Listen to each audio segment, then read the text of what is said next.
Dear students, how are you all? I hope you all are fine and safe and taking precautions properly. So, today is 14 July 2021 and day is Wednesday, and we will start our chapter 4, part 3, the Northern Mountains. On last video, we have read the three parallel ranges of Himalaya के three parallel ranges के बारे में हमने read किया था, which is Himadri, Himachal और Shivalik. Okay, Himadri जो है हाईएस्ट रेंज है, फिर हिमाचल जो है वो मिडिल और शिवालिक जो है लोएस्ट रेंज थी. Okay, now we will read about the Purvanchal Hills. Move on to page number 21. The Purvanchal Hills extend from north to south along the northeastern part of India. अब Purvanchal hills जो है ना वो north से south तक north eastern part India में extend है.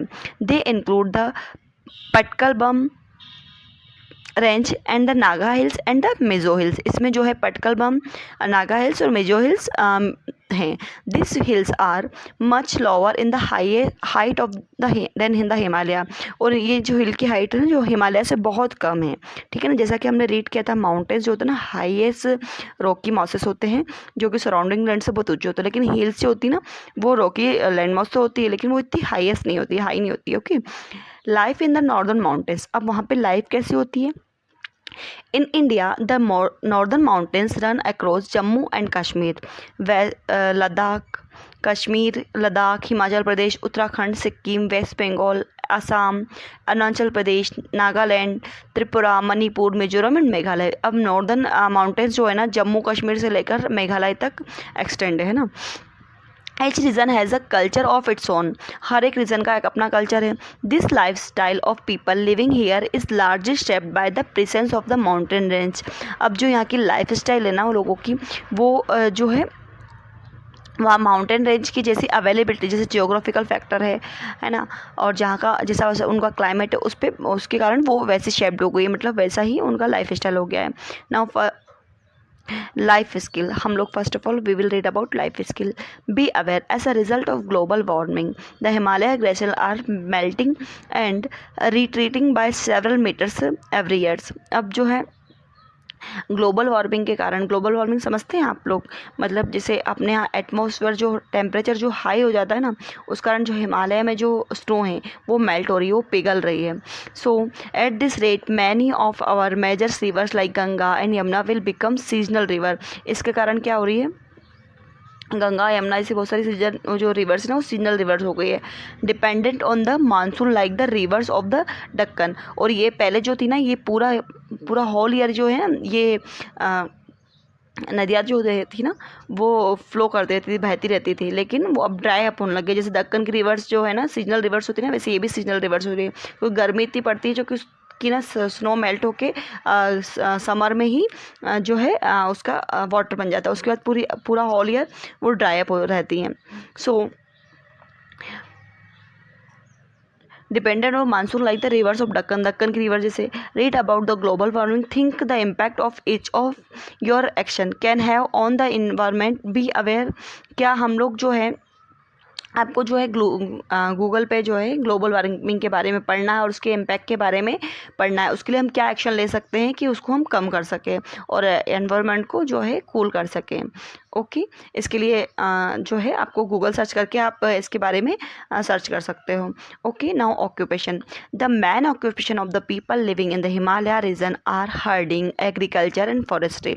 अब यहाँ के लोगों का मुख्य जो वर्क है ना जो मतलब मैन वर्क क्या है वो हर्डिंग, मतलब वो ये जो भेड़ बकरियाँ नहीं पालते हैं वो हर्डिंग करते हैं. उसके अलावा एग्रीकल्चर करते हैं और फॉरेस्ट्री ना जंगलों में भी, जैसे जंगल में लकड़ी कटाई करना, गोंद वगैरह का गोंद निकालना और दूसरी भी जो चीज़ें होती ना जो फॉरेस्ट से मिलती हैं उन चीज़ पे डिपेंड रहते हैं. Tourism and local handicraft industries too are important source of income. और उसके अलावा सोर्स मतलब इनकम का जो सोर्स है वो हैंडीक्राफ्ट और जो है टूरिज्म. यहाँ पे लोग जो हिल स्टेशन पे बहुत घूमने आते हैं समर्स में, सो वो भी इसका एक इनकम ऑफ सोर्स हो जाता है. Okay, now herding is one of the important occupation of this region. और इस रीजन का जो इम्पॉर्टेंट ऑक्यूपेशन है वो हर्डिंग है ना. एग्रीकल्चर बाद में है. Region sheep goat and yak are main animals rest, यहाँ पर शीप गोट और याक मिलते हैं। Nomadic herders like Gujjar and bakkarwals move from one place to another in search to of pasture for the sheep and goat they herd। अब जो nomadic herders रहते हैं ना, यहाँ की जो जनजाति रहती है, वो लोग जैसे कि गुज्जर और बकरवाल्स यहाँ की जनजाति है खास, वो जो है शीप्स और गोट के लिए चारे के लिए, मतलब वो चराते ना भेड़ बकरियाँ, उनको चराने के लिए, उनके चारे के लिए इधर से उधर घूमते रहते हैं।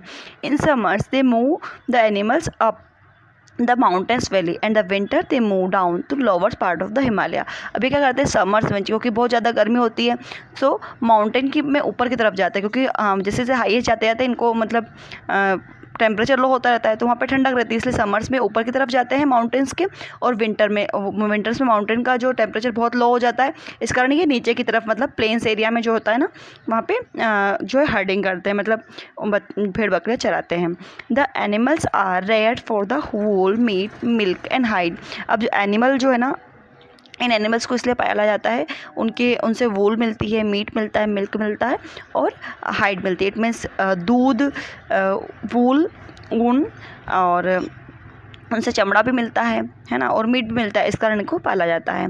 Okay, so on this video we have read about the Purvanchal hills, the northern mountains, life in the northern mountains, है ना, वहाँ पे कैसी लाइफ स्टाइल है, वहाँ का ऑक्यूपेशन क्या है, मोस्ट इम्पॉर्टेंट ऑक्यूपेशन जो है वो हर्डिंग है।